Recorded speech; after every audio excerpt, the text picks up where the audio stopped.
ഞാൻ എൻ്റെ റോസാ ചെടികൾക്കും ഫ്ലവറിങ് പ്ലാന്റ്സിനൊക്കെ കൊടുക്കുന്ന വളമാണ് ബയോ DAP. ഇപ്പം മഴക്കാലത്ത് ഞാൻ ജൈവവളങ്ങളൊക്കെ കുറച്ചിട്ട് ഞാൻ ഈ DAP ആണ് റോസ് പ്ലാന്റ്സിനും ബാക്കിയുള്ള ഫ്ലവറിങ് പ്ലാന്റ്സിനൊക്കെ ഞാൻ ഇട്ട് കൊടുക്കുന്നത്. അപ്പോൾ ഇതുപോലത്തെ ഗ്രാന്യൂൾസാണ്.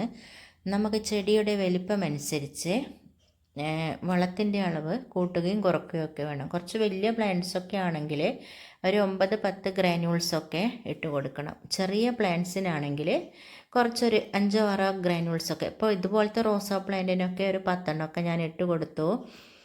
അപ്പോൾ ഇത് ഓൺലൈനിലാണ് കേട്ടോ വാങ്ങിയത്. ഈ DAP നമ്മുടെ വളക്കടകളിലൊക്കെ കിട്ടും, പക്ഷേ അതിനൊന്നും ഇത്ര കൂടുതൽ റിസൾട്ടൊന്നും കാണാൻ പറ്റിയില്ല.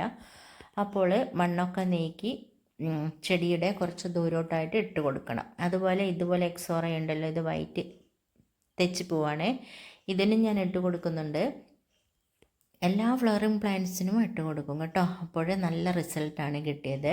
മഴക്കാലത്ത് റോസിനൊക്കെ നമ്മൾ ജൈവവളങ്ങളൊക്കെ ഇട്ട് കൊടുക്കുകയാണെങ്കിൽ ഫംഗൽ ഇൻഫെക്ഷനൊക്കെ പെട്ടെന്ന് ഉണ്ടാകും. അതുകൊണ്ട് ഞാൻ ഈ വളം തന്നെയാണ് മഴ സമയത്ത് ആഡ് ചെയ്യും. ഇപ്പം മഴയൊക്കെ കുറവാണ്, എന്നാലും മഴക്കാലം എന്നാണൊക്കെ അല്ലേ പറയുന്നത്, അതുകൊണ്ട് ഞാൻ ഇതാണ് ഇട്ട് കൊടുത്തിട്ടുള്ളത്.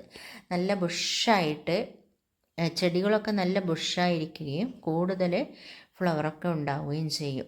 നല്ല ഭംഗിയാണ് കേട്ടോ ഈ റോസാപ്പൂ. നല്ല റോസ് കളറിലുള്ള റോസാപ്പൂവാണ് ഇത്. നമ്മുടെ Sunday, Monday, Tuesday, yesterday, today, tomorrow എന്നും ഇതിന് പേരുണ്ട്. ഇതിന് ഞാൻ ആ വളം തന്നെയാണ് ഇട്ട് കൊടുത്തത്. അപ്പോൾ ഇതിന് നല്ല റിസൾട്ട് തന്നെയാണ് കിട്ടിയത്.